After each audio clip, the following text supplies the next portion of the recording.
Magandang araw po.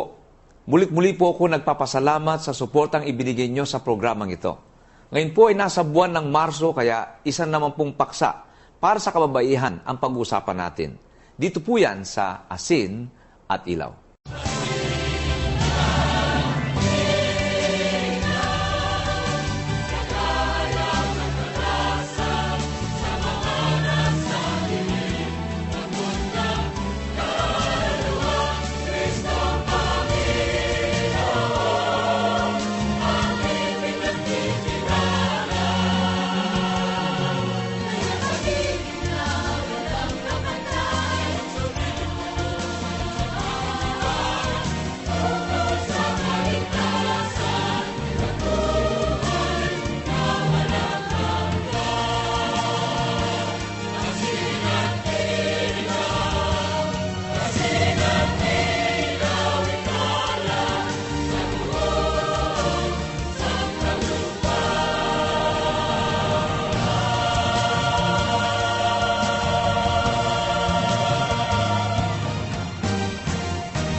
Maraming babae ang dumadanas ng masakit na pangyayari sa buhay.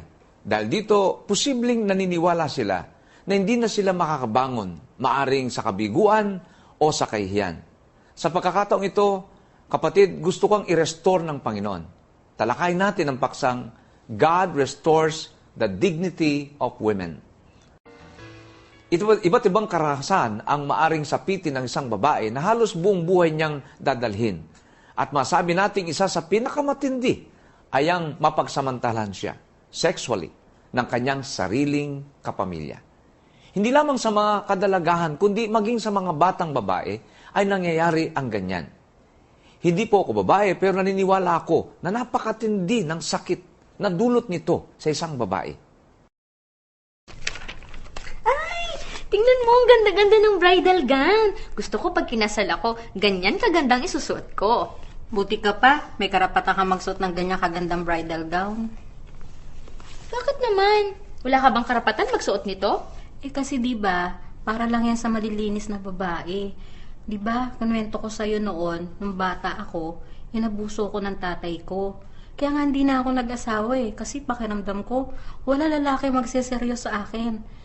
Pakiramdam ko, pinandidirian lang nila ako. Best friend? Ay nako, wala kang masasabi makapagpapabago ng nangyari sa akin. Malungkot na senaryo po yan. At mamaya po sa ating one-on-one ay higit pang tatalakayin ng ating panauhin ang ukol sa abuse sa mga kababaihan. Ngayon po inais kong bigyang atensyon natin ang isang pangyayari mula sa banal na kasulatan na may kinalaman sa isyong tinalakay natin. Ito yung kasaysayan ni Tamar na anak ni Haring David na pinagsamantalahan ng kanyang kapatid sa ama na si Amnon.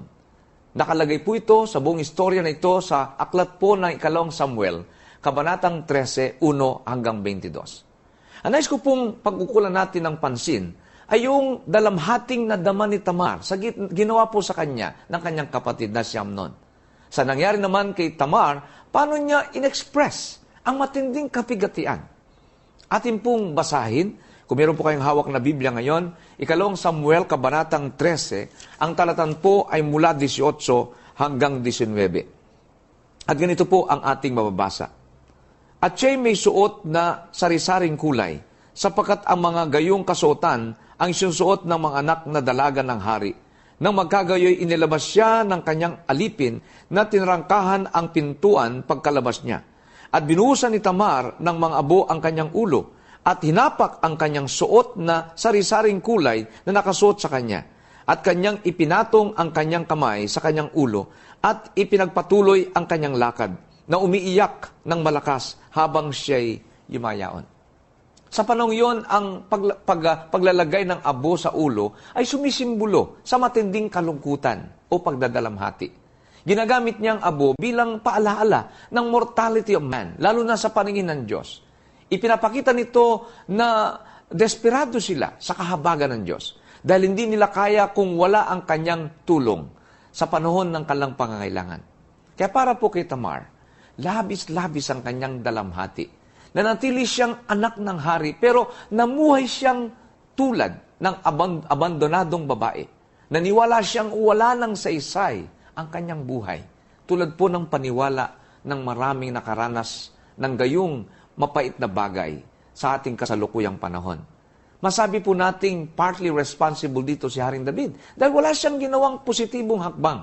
Napuot nga siya sa nangyari sa kanyang anak na si Tamar, pero hanggang dun lang po ang kanyang ginawa. Kapatid, posibleng hindi ka personal na nakaranas ng pang-aabuso. Pero lahanin mong nabubuhay ka sa panahon ng pang-aabuso sa mga babae. Kahit hindi mo ito namamalayan. Walang tigil na nagtrabaho si Satanas para sirain ang moral ng mga kababaihan sa paglalagay ng hindi magagandang kaisipan sa bawat isa sa kanila. Una po, ng wika ni Satanas na ang mga kababaihan ay para lamang sa sensual pleasures. At makikita natin yan sa mga advertisements, sa mga magazines, radio, TV, at films. Tignan mo tong magazine na to. Mga kotse ang ina-advertise, pero may mga halos subad pang babae ang katabi ng mga kotse. Ano naman kinalaman nila dyan? Oo nga, no?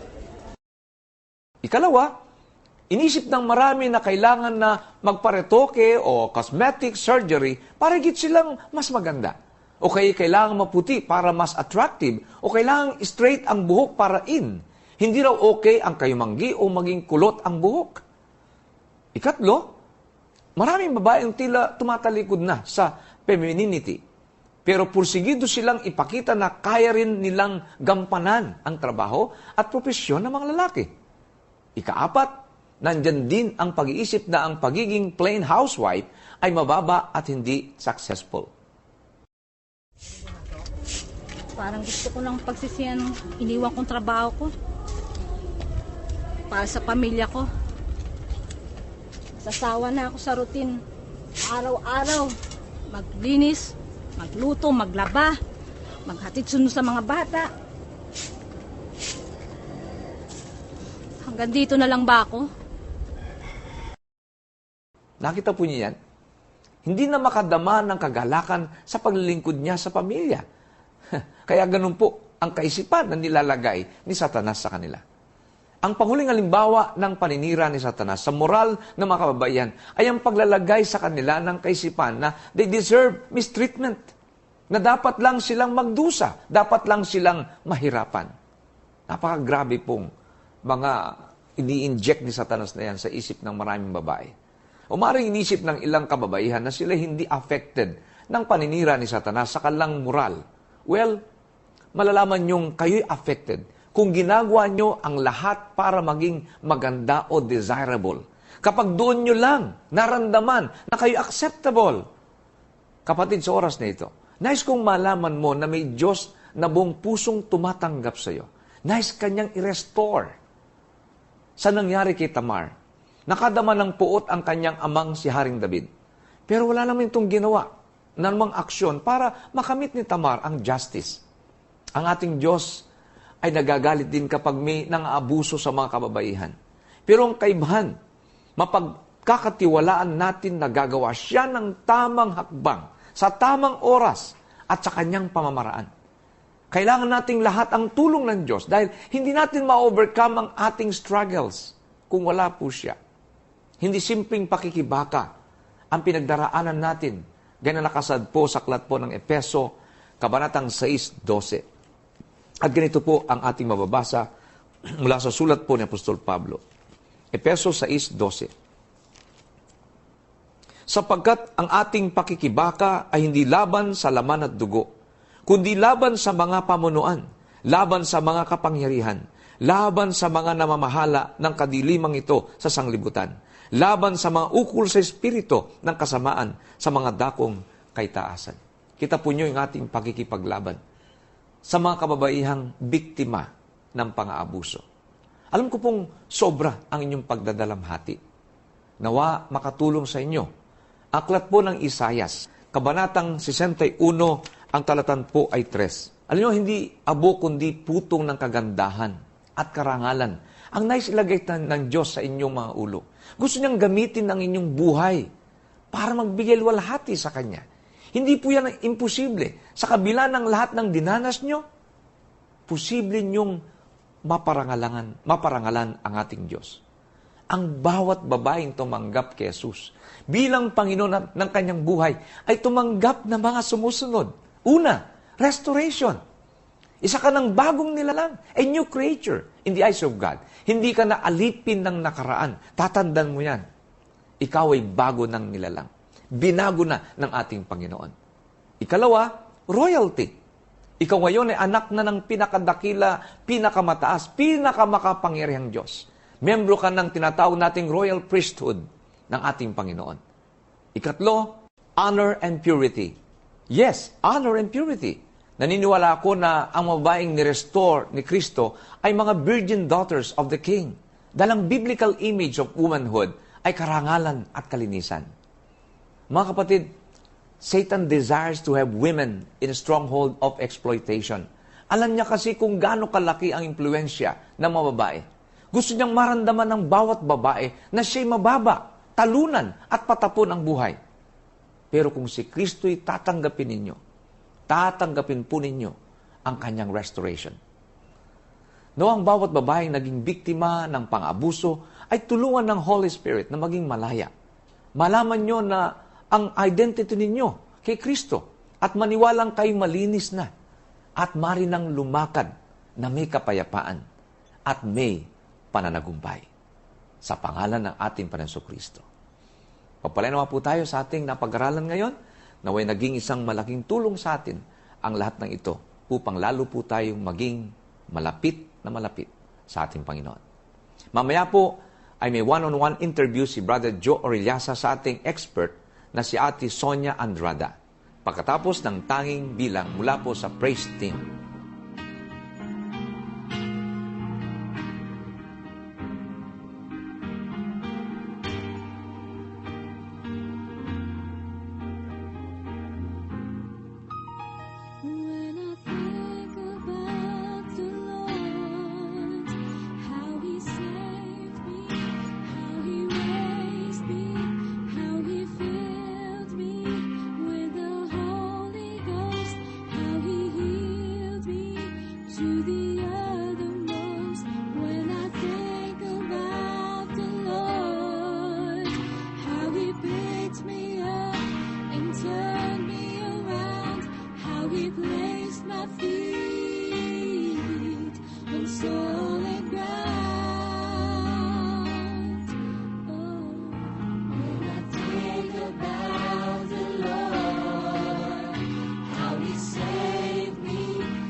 Maraming salamat po sa praise team at gayon din po sa lesson ni Brother Mel, God Restores the Dignity of Women.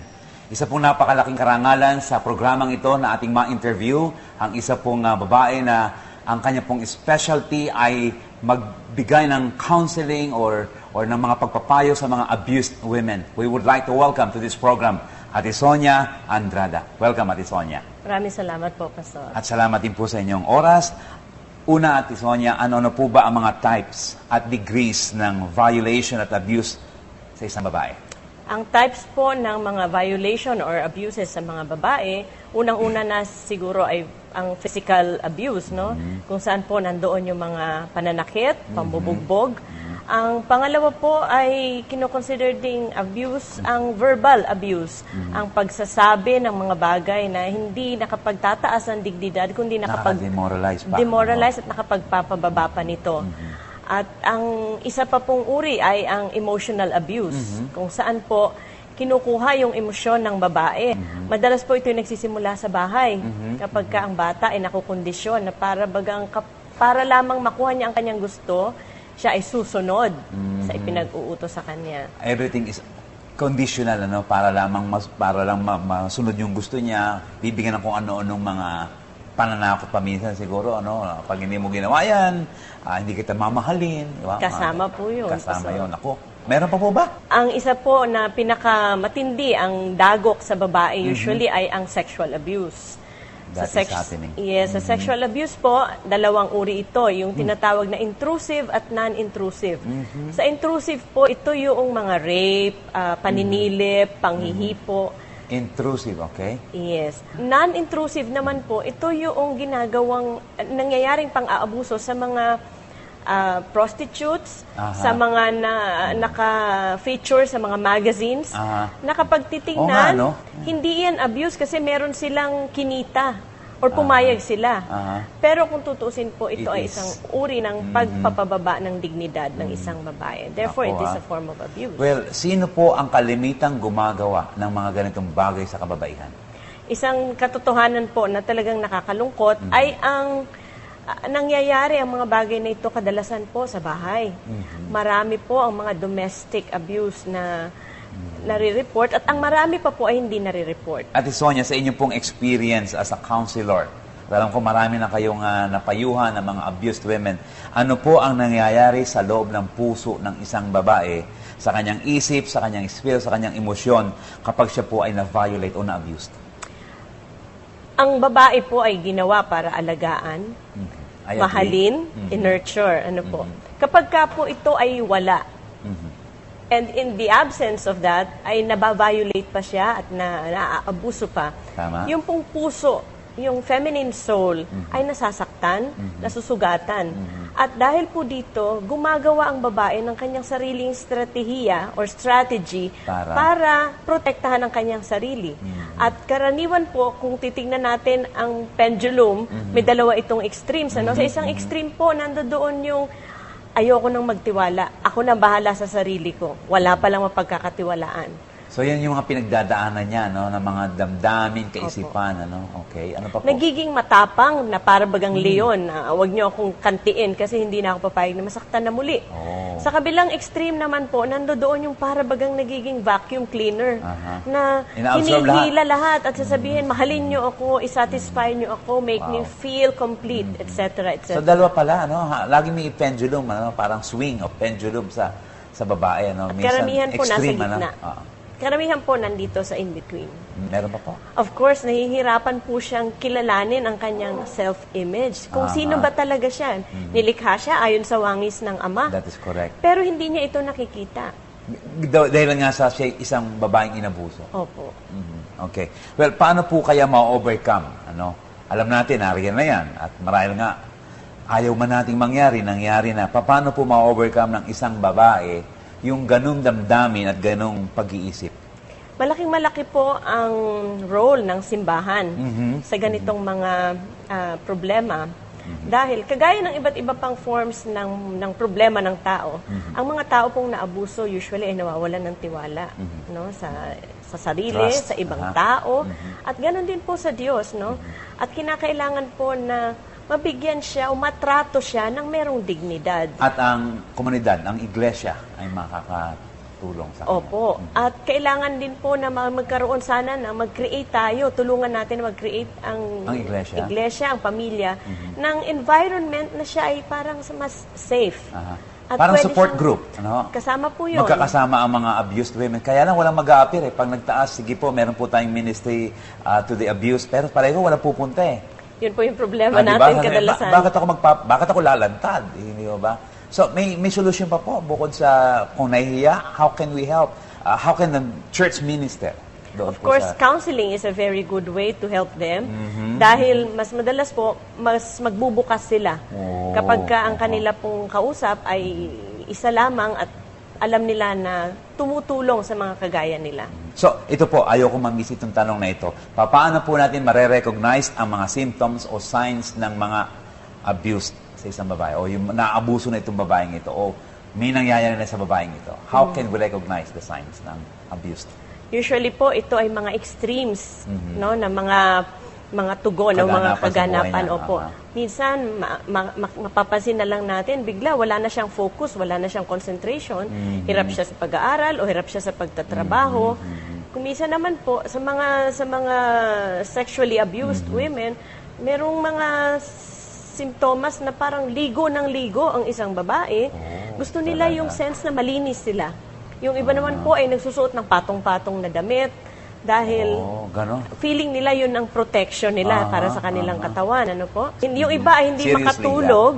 Yung iba naman ay sobra ang pagtulog. Yung iba hindi nakakakain at ang iba naman po ay kain naman ng kain at dinadaan sa pagkain ang kanila pong mga dinadala sa kapag loob. nakakita pala tayo sa kapamilya ng kakaiba na, we need to be sensitive.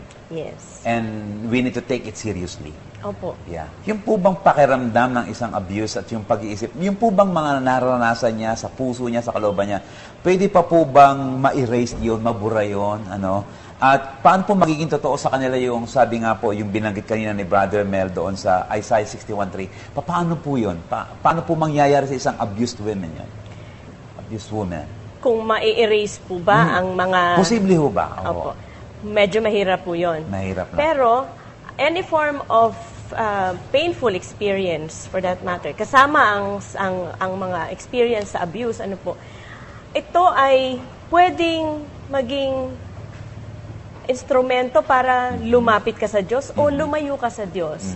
Sa gitna ng mga pang-aabuso na ito, merong isang Diyos na pwede pong nagmamahal sa atin at pwedeng mag-restore ng ating dignidad.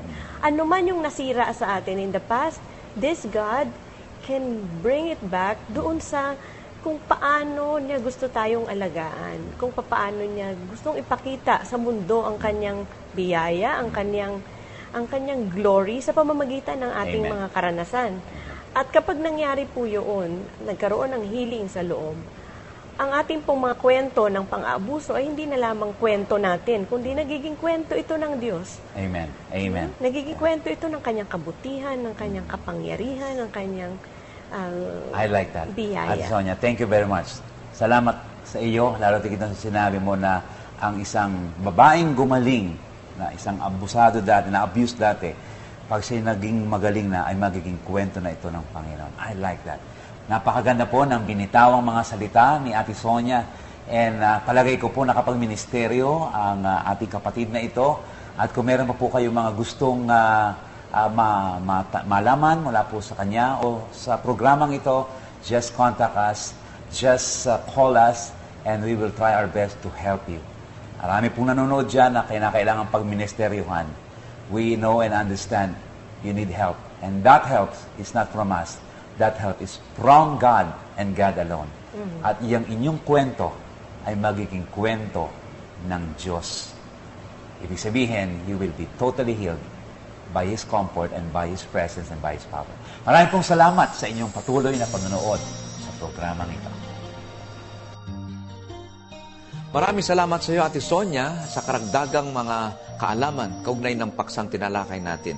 Nawa po naging pagpapala sa ating lahat, ang lahat po ng ating natutunan sa araw pong ito. Muli po, tayo pansamantala nagpapaalam. Maraming salamat po sa praise team, sa napagandang bilang, At susunod pong linggo, muli po tayo mag-aaral ng kanyang mga salita dito lamang po sa Asin at Ilaw.